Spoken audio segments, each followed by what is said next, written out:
역대하 7장. 솔로몬이 기도를 마치자 하늘에서 번갯불이 일어 번제물과 제물 위에 내리쳤고 하나님의 영광이 성전에 가득 찼다. 그 영광이 성전에 가득 차서 제사장들이 성전 안에 들어갈 수 없었다. 하나님께서 성전을 가득 채우셨으므로 제사장들이 들어설 수 없었다. 하늘에서 불이 내리고 하나님의 영광이 성전에 가득한 것을 보고 온 이스라엘이 무릎 꿇고 엎드려 예배하며 하나님께 감사를 드렸다. 하나님은 선하시다. 그분의 사랑은 끝이 없으시다. 그 후에 왕과 온 이스라엘이 하나님께 제사를 드리며 예배했다. 솔로몬 왕은 성전 봉헌식에서 소 22만 마리, 양 12만 마리를 제물로 바쳤다. 제사장들은 맡은 일에 따라 모두 제자리에 섰고 다윗이 하나님을 높이는 사랑의 찬송을 노래하고 연주하도록 준비한 레위인 찬양대와 악기 연주자들도 모두 함께 있었다. 맞은편 뜰에서는 제사장들이 나팔을 불었다. 이스라엘 백성은 모두 서 있었다. 솔로몬은 하나님의 성전 앞 뜰 한가운데를 거룩한 장소로 구별하고 거기서 번제물과 곡식제물, 화목제물의 지방을 바쳤다. 청동제단은 너무 작아서 이 모든 제물을 다 바칠 수 없었기 때문이다. 이렇게 솔로몬은 큰 가을 절기인 초막절을 지켰다. 북동쪽 끝에서부터 남서쪽 끝에 이르는 지역에 사는 백성이 7일 동안 모여 큰 회중을 이루었다. 그들은 7일을 계획하여 축제를 시작했다가 7일을 더 늘렸는데 한 주는 제단 봉헌을 위해, 다음 한 주는 절기를 지키기 위해서였다. 축제는 꼬박 2주일 동안 계속되었다. 일곱째 달 23일에 솔로몬은 회중을 돌려보냈다. 그들은 하나님께서 다윗과 솔로몬과 그분의 백성 이스라엘에게 베푸신 모든 선한 일을 기뻐하며 돌아갔다. 솔로몬은 하나님의 성전과 왕궁을 건축하는 일, 곧 그가 마음먹었던 모든 일을 마쳤다. 모든 것이 성공적으로 끝났고 만족스러웠다. 밤에 하나님께서 솔로몬에게 나타나 말씀하셨다. 내가 내 기도를 듣고 이곳을 제사드리는 성전이요 예배하는 집으로 택했다. 내가 하늘에서 비를 내리지 않거나 메뚜기 떼를 동원해 작물을 먹어 치우게 하거나 전염병을 보낼 때에 하나님의 백성이라 불리는 내 백성이 스스로를 낮추고 기도하며 내 임재를 구하고 악한 삶을 버리면 내가 항상 너희 곁에 있을 것이다. 내가 하늘에서 듣고 그들의 죄를 용서하며 그들의 땅을 회복시켜 줄 것이다. 이제부터 나는 이곳에서 드리는 기도에 밤낮 귀를 기울일 것이다. 나는 내가 지은 이 성전을 택하여 거룩하게 했다. 이제 내 이름이 그 위에 영원히 새겨졌으니 내 눈이 그 위에, 내 마음이 그 안에 언제나 머물 것이다. 내가 내 아버지 다윗처럼 순전한 마음으로 내 앞에서 행하고 내가 정해준 삶을 따라 살며 내 가르침과 판단에 주의하여 순종하면 이스라엘을 다스리는 너의 왕권이 든든한 기초 위에 서게 될 것이다.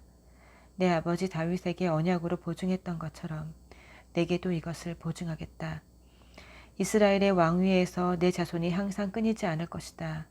그러나 너와 내 자손이 내게 반역하고 내 가르침과 판단을 무시하며 이방 신들과 어울리면서 그것들을 섬기고 예배하면 그때에는 이 보증이 무효가 될 것이다. 나는 이스라엘을 멸하고 내 이름을 높이도록 거룩하게 구별한 이 성전에서 등을 돌릴 것이다. 그러면 이스라엘은 세상 민족들 사이에서 흉한 농담거리가 되고 말 것이다. 지금은 이렇게 훌륭한 이 성전도 비웃음거리가 되고 말 것이다. 지나가는 사람들이 고개를 저으며 이게 어찌된 일인가, 어쩌다가 이렇게 망해버렸는가 하고 물을 것이다. 그러면 그들은 이런 답을 듣게 될 것이다. 한때 여기 살던 민족은 그들의 하나님, 곧 그들 조상을 이집트에서 구해낸 하나님께 반역했다. 그들은 이방 신들과 어울리며 그것들을 예배하고 섬겼다. 그래서 하나님께서 이렇게 폐허로 만들어 버리신 것이다. 8장. 솔로몬은 20년 만에 놀랄 만한 업적을 이루었다. 그가 한 일은 이러하다. 하나님의 성전과 자신의 왕궁을 지었다. 히람에게서 얻은 성읍들을 재건하고 그곳에 이스라엘 백성을 이주시켰다. 하맛소바로 진군하여 그곳을 점령했다. 광야의 다드몰과 하맛에 건축했던 곡식을 쌓아두는 모든 성읍을 요새화했다. 요새 성읍인 윗 베토론과 아래 베토론을 건축하고 성벽, 문, 빗장을 완비했다. 바알락과 곡식을 쌓아두는 성읍들과 말과 전차를 둘 성읍들을 건축했다. 솔로몬은 한번 마음이 동하면 가리지 않고 건축을 시작했다. 예루살렘이든 레바논이든 자기 마음에 드는 곳이면 어디에나 대대적인 건축 공사를 벌였다. 솔로몬은 그 땅 원주민 이스라엘 자손이 아닌 헷사람, 아모리 사람, 브리스 사람, 히윗 사람, 여부스 사람 가운데서 살아남은 무리, 곧 거룩한 전쟁에서 살아남은 자들을 강제 노역 부대로 편성했는데 이 정책은 오늘까지 시행되고 있다. 그러나 이스라엘 사람은 그런 대우를 받지 않았다. 그들은 솔로몬의 군대와 행정부에서 정부 지도자, 전차와 전차병 지휘관으로 일했다. 또한 그들은 솔로몬의 건축 공사를 책임지는 관리가 되었는데 모두 250명의 노역자들을 감독했다. 솔로몬은 바로의 딸을 다윗 성에서 데려와 특별히 그녀를 위해 지은 집에서 살게 했다. 그는 말했다. 하나님의 궤가 있는 곳은 거룩하니 내 아내를 이스라엘 왕 다윗의 집에서 살게 할 수 없다. 그 후에 솔로몬은 그가 성전 현관 앞에 세운 하나님의 제단에서 하나님께 번제를 드렸다. 그는 모세가 정해둔 절기 예배 일정에 따라 안식일과 초하루 그리고 3대 절기인 무교절과 칠칠절과 초막절을 지켰다. 또 아버지 다윗이 정한 규례대로 제사장들을 세워 예배 직무를 수행하게 했다. 그리고 레위인들을 임명하여 하나님의 찬양대를 이끌고 매일 예배를 드릴 때 제사장들을 돕게 했다. 그는 또 문지기들을 임명하여 각 문을 지키게 했다. 이것은 하나님의 사람 다윗이 명령한 일이었다. 제사장과 레위인과 재정관리자들은 왕이 내린 지시에 따라 국고를 비롯해 세세한 부분까지 그대로 고치지 않고 지켰다. 하나님의 성전 착공에서 준공까지 솔로몬이 마음먹었던 모든 일이 마침내 완성되었다. 그 후 솔로몬은 에돔 땅 해변의 에시온 게벨과 엘라스로 갔다. 히람이 그에게 배 여러 척과 숙련된 뱃사람들을 보냈다.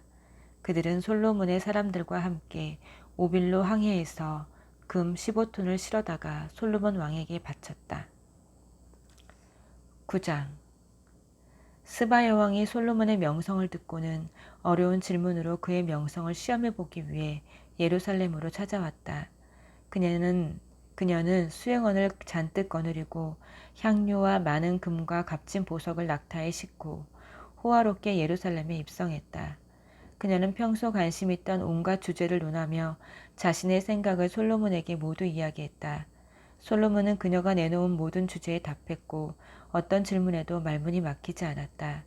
솔로몬의 지혜를 직접 경험한 스바 여왕은 그가 지은 왕궁, 잘 차려놓은 식사, 멋있게 줄지어선 왕궁식 관리들, 단정하게 차려입은 시종들, 술잔을 맡은 관리들, 그리고 하나님의 성전에서 아낌없이 번제를 드리는 정성스러운 예배를 보며 그 모든 것에 감탄했다. 그녀가 왕에게 말했다. 모두 사실이었군요. 왕의 업적과 지혜에 대한 명성이 내 나라에까지 들려왔는데 이제 모두 확인했습니다. 내가 직접 보지 않았으면 믿지 못했을 것입니다.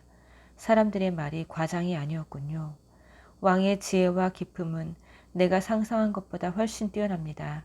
왕 밑에서 일하는 사람들은 날마다 왕 곁에서 지혜로운 말을 직접 들으니 얼마나 복됩니까?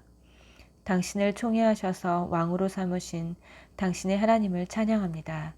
그분이 당신을 왕으로 삼아 공의로 질서를 유지하게 하시고 소중한 백성을 보살피게 하신 것은 이스라엘을 향한 그분의 사랑에서 비롯된 것임이 분명합니다. 그런 다음 그녀는 4.5톤가량의 금과 수많은 향료와 값비싼 보석을 왕에게 주었다.